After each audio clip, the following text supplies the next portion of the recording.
Hi, welcome to another how-to session. Today we have Eric Johnson and Chris Miller here for tips and tricks of scoping a policy. They're going to take some questions after their presentation. There's mics on either side, so I'll let these guys take it away. Thanks, Linnea. So first up, our presentation agenda. What we're talking about today, we're talking about a few tips and tricks for scoping policies, and that means that this is technically a beginner session.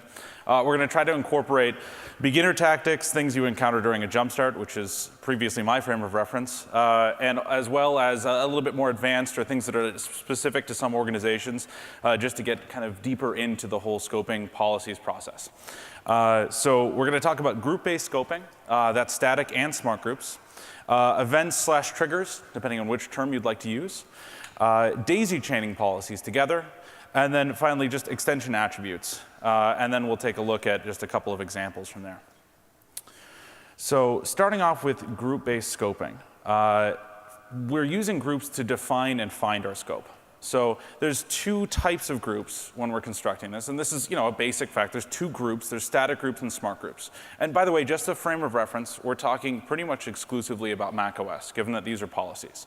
So we're going to reference things as if only macOS exists in the world. There's not a single iOS device in sight. Static groups and smart groups, though, to get back to it. They each have their own pros and cons. Building static groups is kind of its own item, and I wanted to give it over to Chris here to talk a little bit about that. Yeah, thank you. Just to set the tone, Eric has worked on the content and working with him. He's just extremely intelligent. It's been great. It's made it easy for me. Those of you that have been here this week, we all come to these things. We want to take away that nugget that's really valuable and good. And how many of you, let's just see hands, how many of you have gotten something good from the conference so far? See, that takes the pressure off us. Yeah, absolutely. I mean, that's great. That's great. From here on out. That being said, when we hint it over the tone it's going to be. So static grouping, through various methods, and we'll touch on there. It's just a list of people, devices, or stuff, and it stays that way until you change it. And that's helpful for scoping. There's a lot of use cases where that comes to play, but it's still kind of manual. You can kind of automatically do stuff with it, but it's a static group. So for example, we've got up here a list of users, and in our environment in K-12, we have those use cases to where maybe we can't mine it from LDAP and we have to get stuff into Jamf through other means. Static groups are still alive and well in our environment.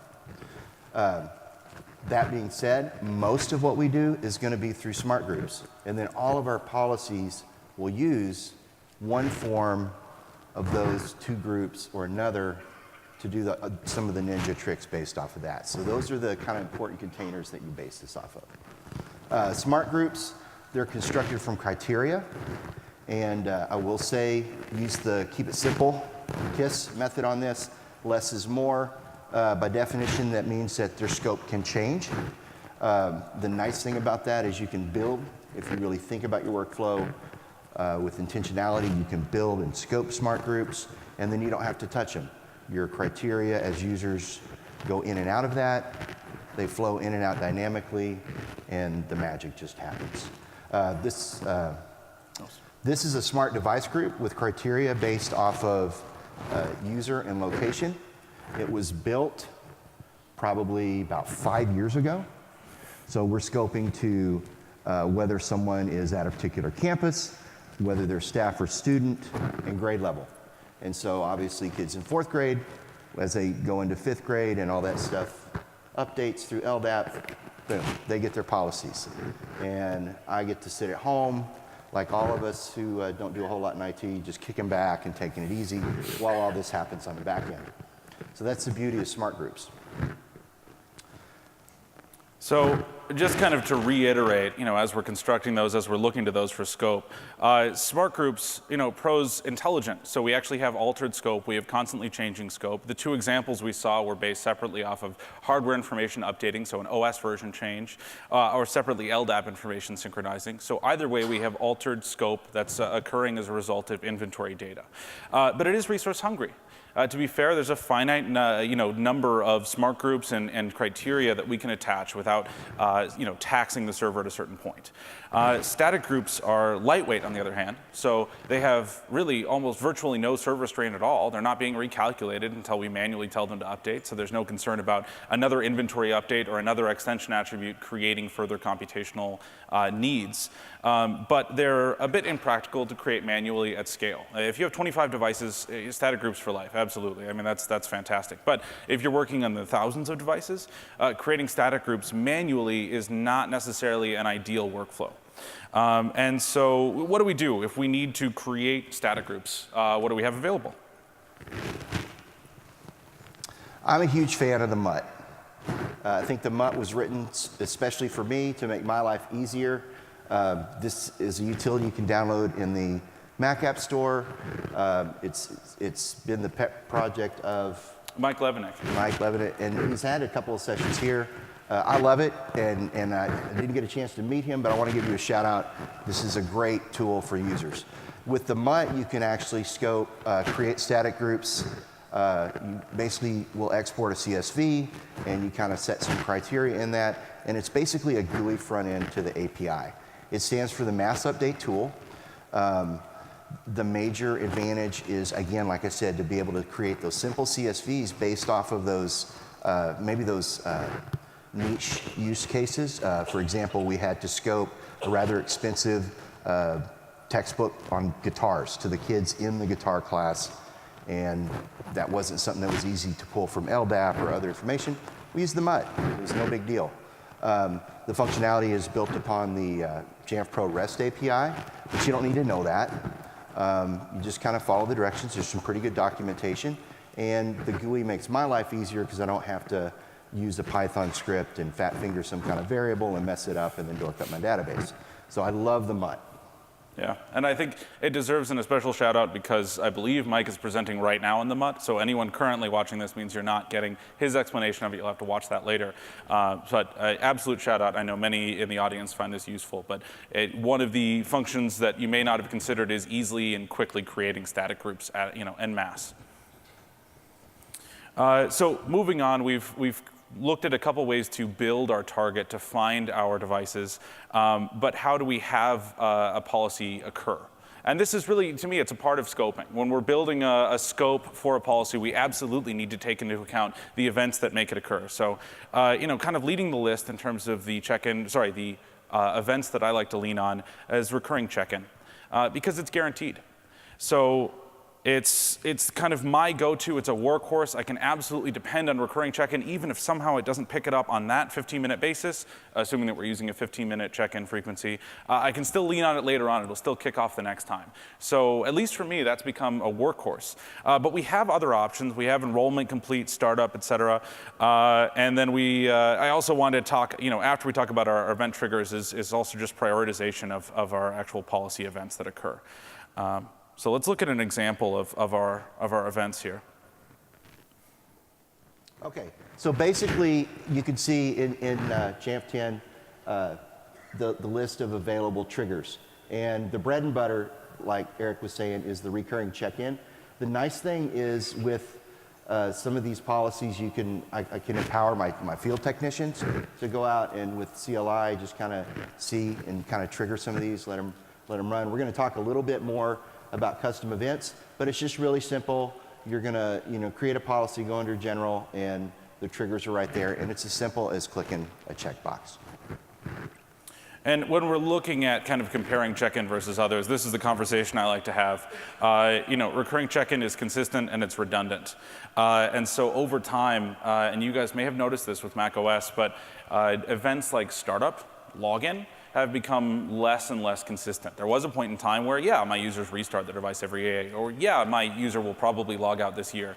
That has become less consistent, at least that I've found it, and so basing actions on that is not necessarily ideal for me.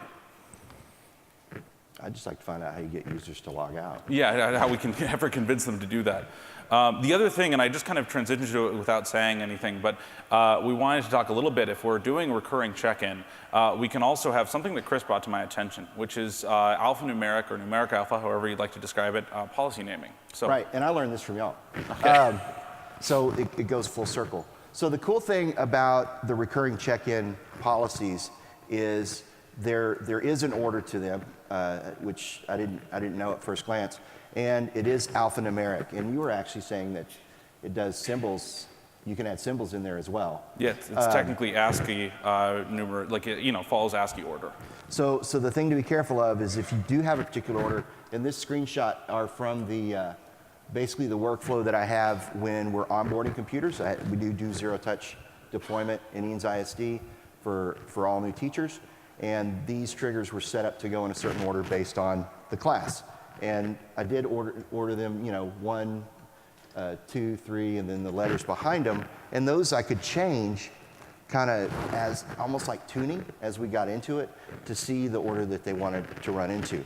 The other nice thing about that is that as it follows the structures and you name your policies accordingly, you still have the ability to put in kind of functional human readable titles after the naming scheme. So that's really helpful because I would not know what 1B versus 1C is without naming behind it. So that's just kind of housekeeping that really helps me when I'm going through and looking through all the list of policies that we have. Yeah. And the one other thing that was a result of our discussion about how these are ordered, knowing that it's ASCII, one thing to be aware of, and I don't think I've confirmed this yet, but maybe somebody in the audience knows, because it's following ASCII priority, if we have recurring check-in policies numbered 1 through 15, it is entirely possible that 1 and then 10 through 15 will go through before number 2 occurs. So that's something to be aware of, and that's also why we have 1A, 1B, 1C after this. So just be careful about that. And also, standard warning with putting symbols in policy names.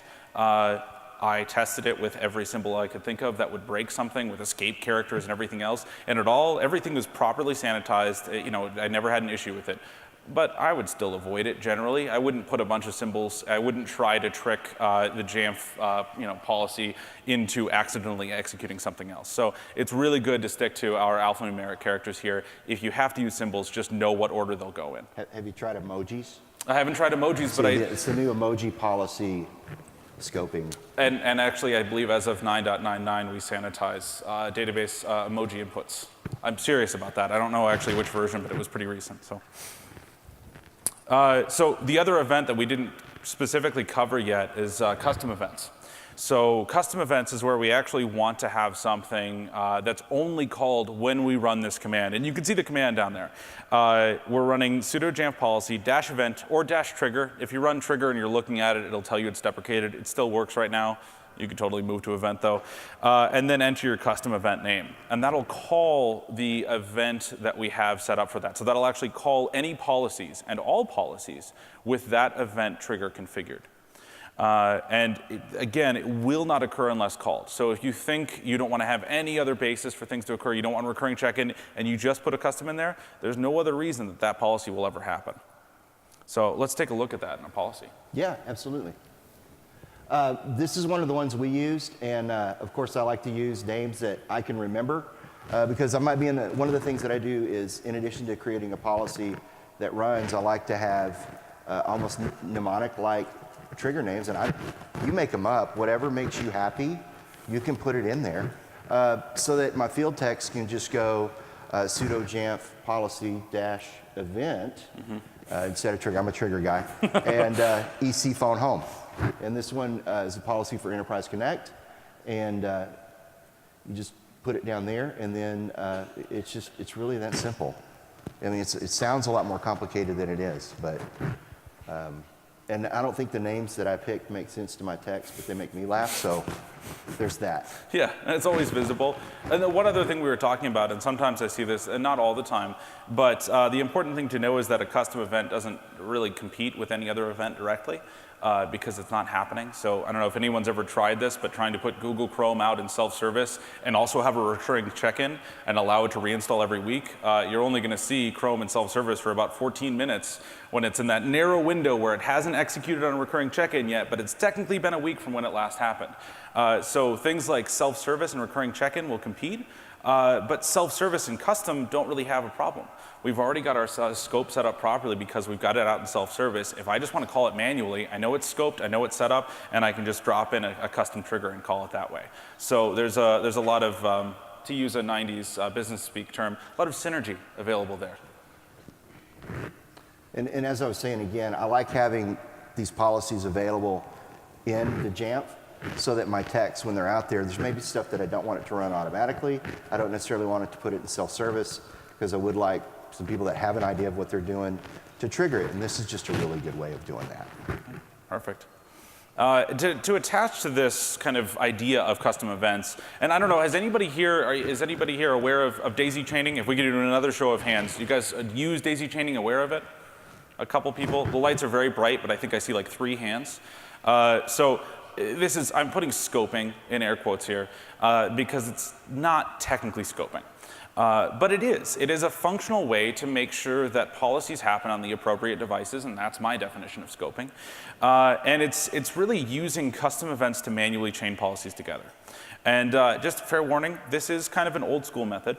So there will be other talks that would say we don't daisy chain anymore, or you need to be careful about daisy chaining, and that is absolutely true. But it's still out there, so it's good to know about. Again, daisy chaining can also be used with self-service policies because we're really just relying on a custom event. So I'll let Chris talk more about what this actually looks like. Sure. And I like daisy chaining. I happen to be of the age where I still remember the 8-track tape. I didn't like it, but it was in my lifetime. So basically the concept of daisy chaining is you'll have a policy that at the end of that policy will run the CLI trigger to trigger a custom event. And it's basically a workflow. If you think about it as a workflow, kind of like like you would think about when you're creating a ServiceNow workflow or something like that. This leads to this, leads to this. And I like sometimes having thin, not necessarily monolithic policies, but little parts of policies that will run together so that I can look at the success of them. I can see, it's a little easier for me to troubleshoot when I can see what's breaking down in the chain, what's not working instead of one big fail. And I still like this ability. So this is an enterprise connect and binding workflow that involves 2 policies. Policy 1B calls policy 1C by using the command Jamf policy event or trigger. Event would be the current way of doing that. Bind to AD. And bind to AD is the word that I made up because I can remember that. One of the drawbacks is that there is no report or failure for the policy. There's not a verbose, you don't get a lot of information from it. If an earlier link in the chain fails, then basically the whole chain can fail. The other thing that I like about daisy chaining is I can customize parts of that workflow so that it is modular, but that is one of the drawbacks. You don't get a whole lot of reporting. It's probably not the best from a logging standpoint, but this is part of that onboarding workflow that I used for zero-touch deployment with my employees, and it worked pretty well. One of the reasons it's nice is because it prevents the creation of yet more smart groups. So if that's a concern at all, this is a way to string together policies without having a smart group looking for inventory status that's based on the completion of the previous policy, which is a great workflow because it's robust and it's failure tolerant relatively, but it does have the downsides of needing construction of a lot of smart groups. The other thing I like about this is it keeps things thin and light, and when you scale out, now we're not as big as some, but we're managing probably about in the neighborhood of 13,000 devices when you count the tvOS that we've brought on board. So I like my payloads to be small so they can be processed, it can be churned out, it can get in, get out, get its job done. Yeah.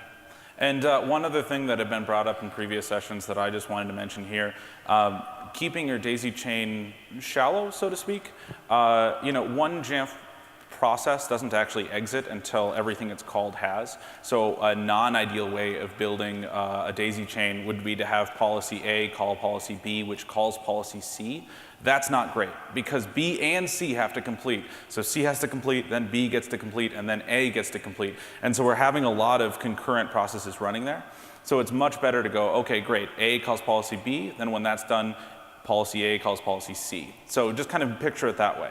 Limit the length, but also definitely limit the depth of the chain, which is not a logical metaphor extending to chains, but I think everybody understands. Yeah, like tapas, not a meal. Yeah, there we go. Little clusters. Tapas, not a meal. Perfect.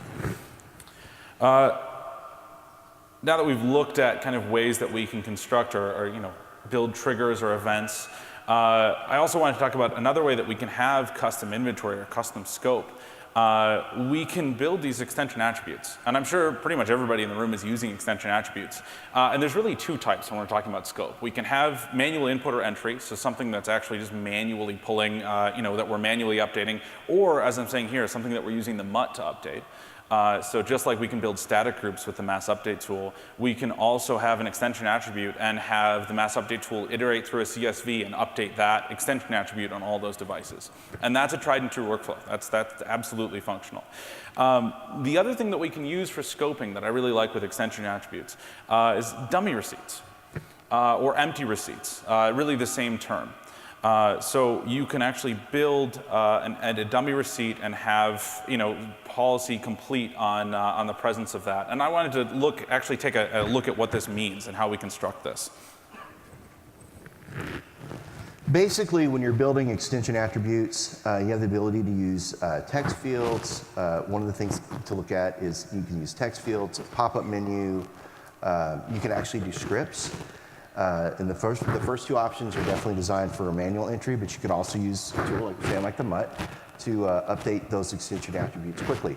The script actually allows you to call on a script that runs on the inventory and then collects data.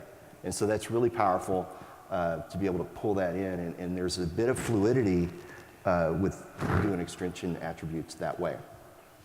So I'm a fan. When we're thinking about, can we go to the next one? Oh, yes, sir. Yeah. So when we're thinking about dummy receipts, how many of you played Zelda back in the day? Anybody program stuff like Zelda? So when you complete a quest, when the hero completes a challenge and gets the crown or gets the upgraded sword, that upgraded sword is a dummy receipt. That's how the software knows, oh, you've got the sword, you can go on to the next quest. We're doing something similar with dummy receipts, is we're giving that token or we're giving that file or populating that extension attribute so that the JSS goes, oh, you've completed the quest, we're gonna now do this. So dummy receipts are an example of how we'd use that extension attribute. Policy runs, which places a file, an extension attribute, then checks for the presence of that file. And if that file exists, then you are included in the smart group, which is calculated from that extension attribute. So it's kind of an abstract concept, and showing that up there would be a little less. So Eric's created this kind of workflow that kind of does it, and I think it does a nice job. But basically, it's sticking that empty file on the machine somewhere, saying, yes, you've got this magic sword, you may go forward. Yeah, I was trying to channel an office productivity conference from the early 90s here with this particular flow chart and the colors that we've used. Yeah, so what we're demonstrating here is this concept. I mean, one thing that's important about dummy receipts or empty receipts is that they are empty. We're not looking to store data in a plist or other file and read out from it. And that's a different workflow. Really, all we're doing is just touch file, put it in a spot where you know it's safe, and then we can have an extension attribute that just is basically doing a -z. Does this exist? And if it does, then we join the group. So it's really, really simple. It's really easy to deploy. And this flowchart, the top line here kind of represents what happens if the policy doesn't complete successfully. So it's one more way to know, if this policy doesn't include a native inventory that's easily inventoried. So if we're updating a binary plist and we don't want to have to tear it apart to see if we actually got through there, as the last thing we do, we can just touch this file. We know if the script got that far that it should have torn apart should have actually looked at the plist. And if it doesn't complete, we never get the dummy receipt. Regardless, the second step occurs, which is where we have this extension attribute looking for the dummy receipt, and then smart group calculation happening based on that. So any device which didn't successfully complete that policy, doesn't have the dummy receipt, is not a member of the smart group. Anybody that did complete it has the dummy receipt present, and they get dropped into the smart group. So it's just one example of a way that we could use a script in an extension attribute to find our scope. The graphic makes me want to go back and use HyperCard Studio. Ah, there we go. That's the design. So those are the examples we talked about here. But we figured one thing that was going to happen with this session is that we're talking about tips and tricks for scoping. And scope is such a weird, varied format that we were looking to see if anybody had any questions, or if we could talk about further workflows, anybody wanted to talk through, figure out lighter weight ways to do this. So despite the words that are up on the screen, this is actually where we'd love to have some Q&A. So if we'd like to, we'd not thank you, you don't have to leave. Any questions and answers, anything, we can go much more technical than we have during this presentation so far. But does anybody have any thoughts about building scope, or questions about how they might do that, or how they might do it in a more lightweight fashion? There's not a whole lot yet. Oh, good, perfect. You're fine, we'll give you time to walk up.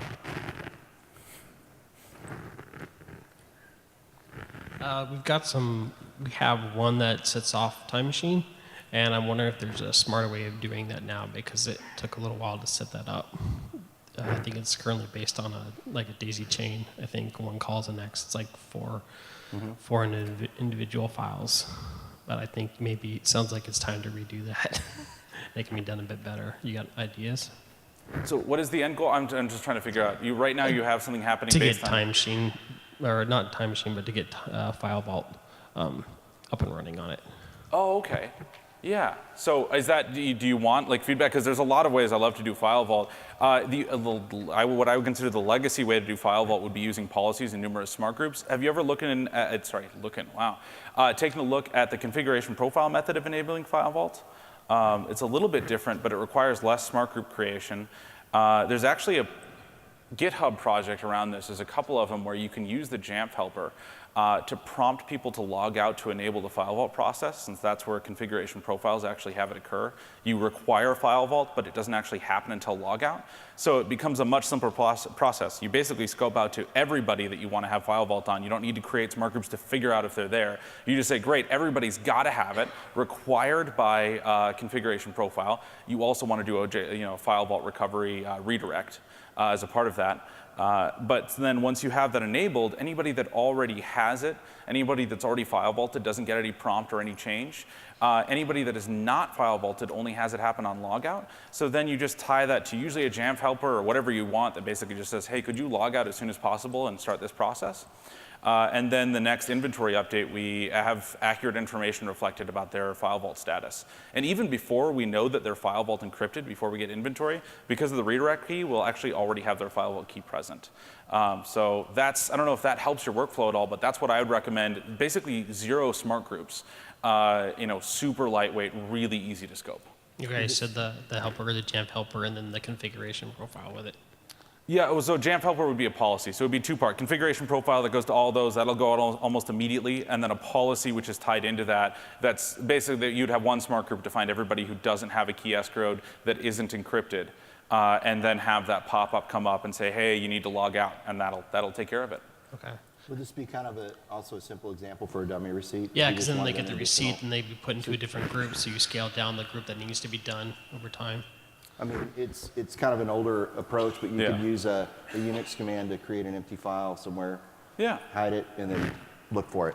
Yeah, if you're using the policy method of like FDE setup to have that happen, yeah, you could absolutely do that. So Thanks. and that, I think that really speaks to the flexibility of Jamf Pro, because there's a lot of different ways and different workflows that we can use to come to the same end, and some are more current, but for some of us that are a little more legacy minded, it accommodates that, and that speaks to the power of the binary. So, cool. Thank you for the question.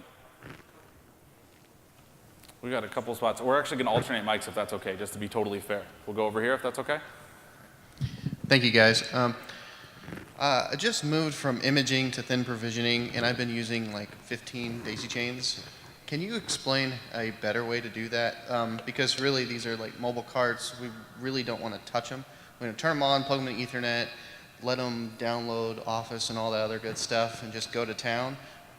If we are waiting on dummy receipts, we have to wait 15 minutes before it does the next thing and the next thing and the next thing. What is a better way so that if there's a link in the chain that fails, that you can do that with, like I said, 10 apps and a few other little scripts that are going on because you don't want to touch it? That's it, and I was in a similar situation with provisioning teacher machines. I wanted them to have that out-of-box experience where, you know, their world had blue skies and they had Snapchat-like filters with pretty eyes and crazy, and just made their hearts glow, which meant it had to happen quickly. It's got to be light and quick. So I actually did a combination of daisy chaining just a couple of policies that needed to cluster together for better success, although they could all run independently, and then the alphanumeric scoping. And all those are once per computer, so that was kind of the workflow. So there's some things, when you think about that workflow, I guess you establish your priorities. What are my must-haves? When do I need that to happen? Think about it from the user experience. And so when you're starting to get a little closer to what you need to just hand stuff out. Well, with and that. ours is a mobile lab, so it doesn't go to a user. We just want to unbox it, Right. plug it in, put it on the shelf, and go. Yeah. Is there a better way to audit in case a chain in the link fails, is what I'm really asking. Yeah, I mean, that one I'd almost do like a run once on recurring check-in, and I wouldn't necessarily chain it because we just want it all to happen regardless. So you could do a run once and just have all those sit at recurring check-in. You could even have policy execution based on the network connection. So we could make sure that they were on Ethernet before running through all of those. It would be one thing to look at if we're concerned about consistency based on, you know, network connection type. I'm not sure if that's an issue. So, you know, you could daisy chain a couple of them, but you're right. When you get to 15 policies and one doesn't kick off properly, doesn't call the next one, that's where the whole numeric alphanumeric recurring check-in policy naming comes in. Because if we don't need them to necessarily call each other, if we just want them to happen, that's what I would go for. Yeah. We'll go over here. I kind of had a question along those lines, but could we use like maybe a return code and the logic of a daisy chained workflow, if you will, to say, okay, if A fails, then do X? Is that possible? Is that It's a feature? more like a script. Yeah, I mean, that would be interesting. So you're talking about like exit code, but there's not directly a way for it to read exit code and take action on that. So you'd be building your own binary in some ways, which I'm not saying don't do. It would be really cool and fun, but yeah, it doesn't, like that functionality, what you're describing, it wouldn't be an easy or lightweight way, at least that I know of, to implement that quickly. Okay. All right, thanks. But you can't put those, it's not ideal, but you can put those commands in a bash script or in a Python script and run that and have your nested if then. And I think you'll see examples of workflows like that. I don't know that if they're with current thinking, but I've certainly used them, and you can find them on Git, and you can poke around on Jamf Nation and Slack with some good ones. One weird thing you could do, just a pie in the sky thought, you would have to test this, but I wonder if you could pass a parameter in a custom trigger, so you are daisy chaining, but after that include a parameter which includes a flag for the actual status of the previous. So you basically have multiple custom triggers that are tied behind if, and then only one of them executes based on what actually happened previously in the script, so that the next policy gets called with the parameter attached to it, and then you just take action on like $3, you know, whatever comes in from there. Thanks. Sounds good. Yes. Hey, is there a way to force the update of extension attributes, particularly extension attributes that are scripts? So if I build the script and then I want the computers to be fastly updated to get the smart group and whatever comes next, is there a way to say, hey, everybody, run this and update the attribute now? So if I'm understanding the question correctly, you want to be able to build an extension attribute and then immediately have devices update inventory, or you'd like to be able to narrow down your inventory update so that only extension attributes update? Okay, maybe just getting the information as soon as possible, the populated extension attribute. So currently, the only format for on-demand inventory updates would be using Jamf Recon or something like ARD to just have that policy run through and just do a sudo Jamf Recon on all devices connected to ARD. Otherwise, you could just build, I wouldn't necessarily recommend doing this, but you could just build a one-off policy that says in the next 15 minutes, update inventory scope to all devices. That's going to be processor intensive, but Yeah, a lot of processing. Okay. yeah. I And do a lot have of recon network on the end of my workflow. There's a particular step, and I want to make sure that it checks and phones home and picks up anything that it misses, and I just threw the recon command in the end of that workflow. Okay. And it worked okay. Oh yeah, good point. Makes sense. Yeah. Thanks. My question is on smart groups. So, it's a cool thing, and we used it a lot. And as of recent, we've given this out to the software distribution teams. And I looked at the smart group plot, and it has grown incredibly. So, what's the calculation on this? How often is the database hit on this? Do we take a back hit on the database for having too many smart groups based on too many criteria built into it? I thought there were underlying postings on Jamf, but I just want some confirmation on what's the best practice on managing smart groups well. So something I would say during a jump start is that either one can lead to high processor load. So you can be making a lot of requests from the database either by having a lot of smart groups or by having smart groups with lots of criteria. In terms of when they're recalculated, a smart group is recalculated whenever inventory attached to one of its criteria is updated. I'm not a developer, so that's just at a general level, that's my knowledge of how that happens. So if you think about the criteria in those smart groups, the smart group we used earlier as an example, the user and location, that is a relatively lightweight smart group in that my user and location information isn't updating all the time. But my battery cycle count should be updating every time I update inventory, basically. And so that is actually recalculating on each inventory update. So yeah, that's something to keep in mind. You want to keep your criteria relatively low. You don't want a dozen criteria in a smart group if you don't have to. And likewise, you don't want hundreds of smart groups. But at the same time, they exist for a reason, and they're useful. So I'm certainly not trying to discourage anyone from smart group use. So I don't have an actual baseline answer because the use case varies so much. Is that sufficient as an answer, or do you want something more specific? Yeah, I mean, it's also takes me to the next point. I've requested this on feature requests. If you have a smart group that's aligned with a policy, is there a way to flag it? So, we go in, we have multiple admins going in and looking at these smart groups, and they say, oh, this is a cool one. Let me change it a little to meet my criteria. Not knowing, hey, there's a policy running, and now I have new machines getting this crazy app that was not intended for. So, I put it out as a feature request. I got some votes. If anybody thinks there's value in it, please vote. I would say if every single person in this room votes on it, that would probably be a record number of votes, on any given feature request. So I completely agree. That would be very useful. I would love to be able to see if a smart group has policies referencing it. At least that active, there could be multiple policies, right? But if there's an active policy tied to a smart group, flag it.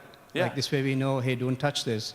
I would love to, I would even extend it. It would be very useful to be able to look at a smart group and see configuration profiles, whatever objects are specifically have that in scope, whether it's a target or an exclusion. So it isn't currently a feature, and as I confessed, I'm not a developer, so I don't think you want me writing it, but I agree it would be very useful. So if it's a feature request, you're right, that's the most powerful thing. Now, Eric, until it comes out. Is that something we can get from the API? Yeah. I mean, I really don't know. That's what I'm asking too. It's another one of those things. It's what you're talking about. Really, there is value in that, and it kind of like with there are other objects in the Jamf that you can tell.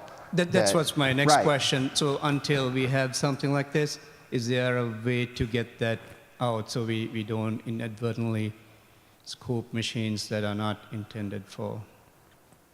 I can't say confidently that there's anything attached. You do? You think? Oh, I don't know. I'm just like, I like it. I love the idea, and that would be very helpful. I don't think there's anything attached to the smart group, even at an API level, that actually tells us what's in scope. There is, this would be kind of counterintuitive. If you had an API script, look at every single policy, and then just basically build an array of which smart groups were attached to which policies. You could do it that way, but you would be making a ton of requests because we'd have to have every policy and then store all all of those. So it's possible, but it's still not functioning the way you'd like it to be, which is where we have a smart group attached to a policy, where we can actually see that at a smart group level. It's just not the way it's thinking currently. It only thinks, what does the policy want? It's very one-sided. Not in a bad way, it's just how it's meant to be. Yeah. Thank you. That might be a good one for Slack or Jamf Nation, because I bet that's not a need that just you have. I mean, that resonated with the room. And so I bet there's people out there with some creative and effective ways of achieving that, because I need that too. So it's a good question. Yes, Yeah, I was going to say, is there any, like his question one line was, is there any way to, like in policies where you have the little drop down, to also have it showing what policies are applying to the smart group? So if you go to policies and you hit the plus sign, it drops down and says what scripts and what packages are running. Can we get that same feature on the smart group side? Yeah, I would comment on that That's a feature good feature request, so yeah. that you don't get marked as duplicate. I would comment on it with saying, hey, it would be great if it could even do this. Yeah, especially in the new UI, because you can see some of that really well, and that seems like that would be a good fit. So Yeah, I'd it vote could it be up. a copy, a script, Yeah. similar. Who'd give it a thumbs up? You got any thumbs ups for that kind of thing? Anybody? Yeah. So, yeah. Yeah, I'd be as I like to excited. say, be the change that you want to be in the world / Jamf Pro interface. Give it a So, like. Yeah, give it a like, exactly. Extension attributes, how can we get them to run off of the server or from a non-local device? So right now I do AD lookups. It says, are you in an admin group? What group are you in? What's the user staff is on? But it runs on the local machine. The teachers take it home. So when it runs that script, it overrides the one that they did earlier that day. Is there any way to pull from the LDAP connection on the Jamf server through an extension? So it uses, the last user logged in and pulls from the connection that's already established with our cloud-based LDAP query? Well, kind of. I mean, you could do it all, again, I didn't mean to make this all about API, but you could do that through the API, but you'd have to pull information that was available on the server. You wouldn't be looking live at the system unless you somehow had a connection or ability to talk to it. So if you had a script that ran on a scheduled basis that says, great, grab this report, then run whatever you want, dsconfig AD, or whatever you're talking, you perform your LDAP query, and then update that object. So you could do that, yeah, and run on a scheduled basis, and that's something I've seen before.